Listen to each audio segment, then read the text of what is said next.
Bangladesh police বাহিনীতে trainee recruit constable পদে নিয়োগ বিজ্ঞপ্তি প্রকাশ করা হয়েছে। এসএসসিতে জিপিএ 2.5 হলেই আবেদন করা যাবে।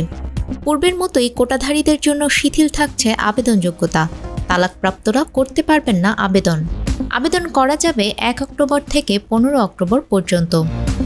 আগ্রহী প্রার্থীদের এসএসসি বা সমমান পরীক্ষায় উত্তীর্ণ হতে হবে। ন্যূনতম জিপিএ 2.5 থাকতে হবে। আবেদনের জন্য বাংলাদেশের স্থায়ী নাগরিক ও অবিবাহিত হতে হবে।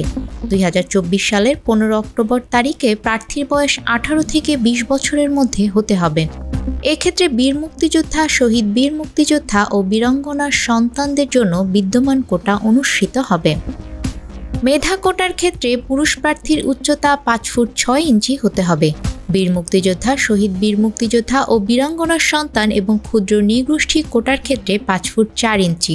শারীরিক প্রতিবন্ধী ও তৃতীয় লিঙ্গের কোটার ক্ষেত্রে বিধি অনুসৃত হবে। নারী প্রার্থীর উচ্চতা মেধা কোটার ক্ষেত্রে 5 ফুট 4 ইঞ্চি। বীর মুক্তিযোদ্ধা, শহীদ বীর মুক্তিযোদ্ধা ও বীরাঙ্গনার সন্তান এবং ক্ষুদ্র নৃগোষ্ঠী প্রার্থীদের ক্ষেত্রে 5 ফুট 2 ইঞ্চি। শারীরিক প্রতিবন্ধী ও তৃতীয় লিঙ্গের কোটার ক্ষেত্রে বিধি অনুসৃত হবে। মেধা ও ক্ষুদ্র নৃগোষ্ঠী কোটার ক্ষেত্রে বুকের মাপ স্বাভাবিক অবস্থায় 31 ইঞ্চি ও সম্প্রসারিত অবস্থায় 33 ইঞ্চি।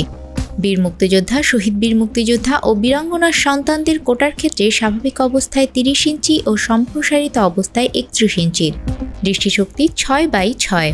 আগ্রহী প্রার্থীদের ওয়েবসাইটের মাধ্যমে আবেদন করতে হবে। আবেদন ফর্ম পূরণ করার পর যোগ্য প্রার্থী একটি ইউজার আইডি পাবেন। ওই ইউজার আইডিতে আবেদন ফর্ম পূরণের 48 ঘন্টার মধ্যে যে কোনো টেলিটক প্রিপেইড মোবাইল নম্বর থেকে 40 টাকা জমা করতে হবে। নিউজ ডেস্ক, আমাদের সময়।